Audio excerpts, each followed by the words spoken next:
So, after my last video on the geopolitics of Mahabharata in maps, I was asked to make one on Ramayana as well. It also became an obvious choice to make a video on the other great epic. While the Mahabharata was more geopolitical, the Ramayana was more of a journey from north to south. So, here's the story of Ramayana, Lord Rama's journey in maps.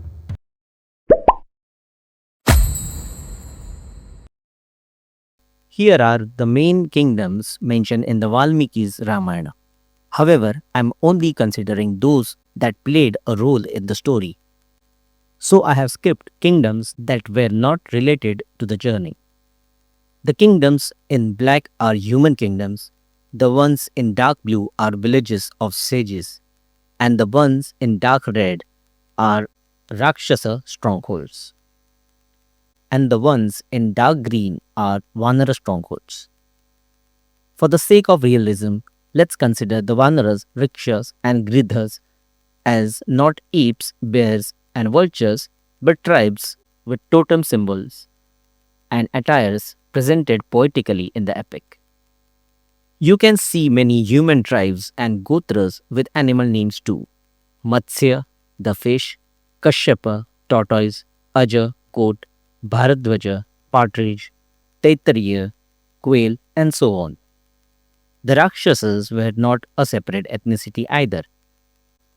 They were descendants of the humans from Vedic culture who were either expelled or outlawed for their antisocial activities, and they formed their polity separately. The story begins in Ayodhya, the capital of Koshal kingdom, where sage Vishwamitra comes to ask King Dasharath to send his teen sons to defend his ashram from the attacks of Rakshasa. Rama and Lakshmana began their journey with Vishwamitra from Ayodhya to Vishwamitra's ashram via the Sharayu river.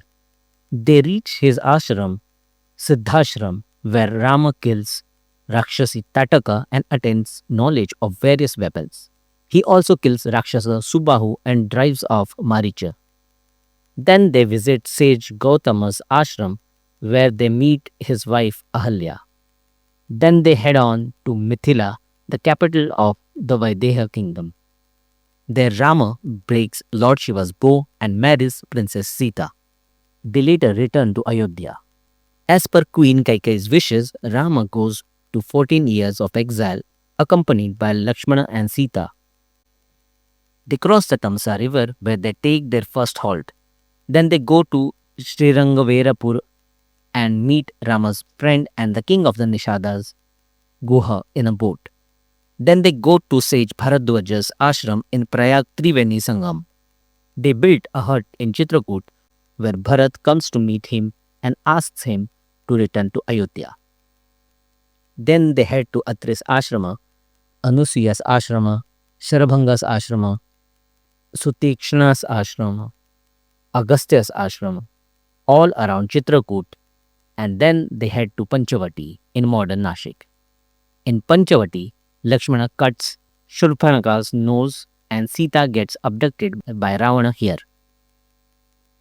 Note: Rama never enters any city during his exile. He stays outside while his representatives like Lakshmana and Hanuman enter those cities for diplomacy. Most of his encounters are out in the open countryside. Rama and Lakshmana begin their journey in search of Sita into Janasthan. They defeat Kabandha on their way and then head to Shabri's ashrama near Pampa Lake. Then they meet Hanuman, who takes them to Rishyamukha hill, close to Kishkindha, where they meet Sugriva. They go to the Kishkindha region close to modern Hampi, where Rama kills Vali. Rama waits at Mount Prashravana outside Kishkindha during monsoon, as Sugriva promises that they will head out to look for Sita after it. After the lookout, Rama and the team go to Mount Mahindra, from where Hanuman goes alone to Lanka. Rama stays on the Mahindra hill. Once diplomacy fails with Ravana, Rama and Vanaras plan to enter Lanka. They go via Rameswaram, where Rama establishes a temple for Lord Shiva although it's not part of Valmiki's version. That seems to be a natural route. Then the Vanar Nala builds the Setu or bridge. While in later versions it is referred to as Rama Setu, built from floating rocks. This seems like a poetic expression as the view of the Setu looks like they are indeed floating rocks.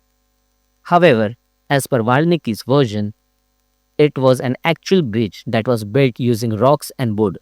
The Setu is a natural phenomena which was historically a walkable area during low tide as recorded by travelers.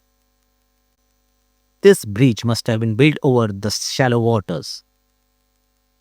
They reach Lanka.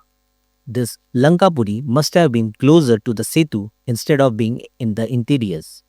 For two reasons. First, it has to be closer to the Setu because there isn't a big journey after crossing the bridge. And second, the region of Tambapani and Anuradhapura were the earliest urban settlements in Sri Lanka. The location of Sigria Rock, which is sold as Ravana's palace on social media, is actually a tourist trap. The structure was created by King Kassapa of the Mauryan dynasty in the 5th century CE. I am also not considering other speculated locations like Odisha because they are inconsistent with the descriptions of geography. After Ravana is killed and Sita rescued, they travel back to Ayodhya in the Pushpak Viman via the same route, Setu, Kishkindha, Panchavati, and various ashramas. This makes me wonder if it was another road travel in reverse rather than a straight up flight. This is it. The story ends here. The Uttarkand seems to be inconsistent with the rest of the epic, and so many consider it as a later interpolation. Therefore, I am skipping it. Besides, the geographical part is around Ayodhya. I am planning to make a series on Vanaras, Nagas, Rakshasa, and Yakshas someday. For more such content on history, mythology, and sometimes fiction, stay tuned to Kravyam now.